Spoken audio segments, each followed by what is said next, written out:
সন্দীপ ঘোষকে নিয়ে আরও বড় পদক্ষেপের ইঙ্গিত দিল সিবিআই। আজ সন্দীপ ঘোষকে জিজ্ঞাসাবাদ করছে দাপটে।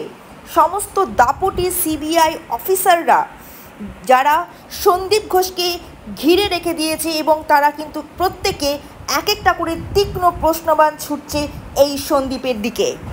আজকে যে সমস্ত সিবিআই আধিকারিকরা ছিল তার প্রত্যেকে দাপটে এক একজন সিবিআই আধিকারিকরা ছিল যারা এই সন্দীপ ঘোষকে কিন্তু প্রশ্ন করেছে এবং 5 নম্বর প্রশ্নে কিন্তু খেল জমে উঠেছে। 5 নম্বর প্রশ্নে এতটাই মারাত্মক প্রশ্ন ছিল যে সন্দীপ ঘোষ কিন্তু পুরো হতভম্ব হয়ে গেছে এবং ঠিক মতন সেই উত্তর দিতেই পারিনি এবং তার উত্তরে সন্তুষ্ট তো হয়নি এবং তার উত্তরে কিন্তু গোয়েন্দাদের কিন্তু সন্দেহ আরও রীতিমতন বাড়ছে এই সন্দীপ ঘোষের বিরুদ্ধে।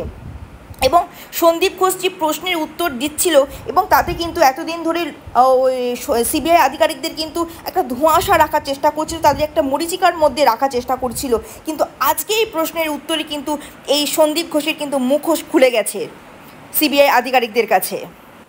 এই সন্দীপ ঘোষকে সিবিআই দাপটে আধিকারিকরা বারবার জিজ্ঞাসা করছিল যে নির্যাতিতার মৃতদেহ সকালবেলায় পাওয়া গেছে, রাত হয়ে গেছে তখনও কিন্তু এফআইআর করা হয়নি, অনেক রাতে গিয়ে এফআইআর হয়েছে, কেন এতক্ষণ দেরি হলো এফআইআর করতে, সারাক্ষণ ধরে এত ঘন্টা ধরে তিনি কি করছিলেন, কার সঙ্গে পরামর্শ করছিলেন, কিসের জন্য অপেক্ষা করছিলেন, তার সেই প্রশ্নের কিন্তু সদুত্তর সন্দীপ ঘোষ দিতে পারেনি এবং যেভাবে তিনি উত্তর দিয়েছেন তাতে মোটেও সন্তুষ্ট হয়নি সিবিআই আধিকারিকরা এবং সেই উত্তরে কিন্তু আরও কিন্তু সন্দেহ বেড়েছে সিবিআই আধিকারিকদের।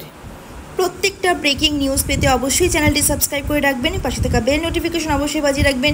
সাবস্ক্রাইব না করলে কিন্তু মিস করে যাবেন খবরগুলো, তাই অবশ্যই কিন্তু সাবস্ক্রাইব করতে ভুলবেন না।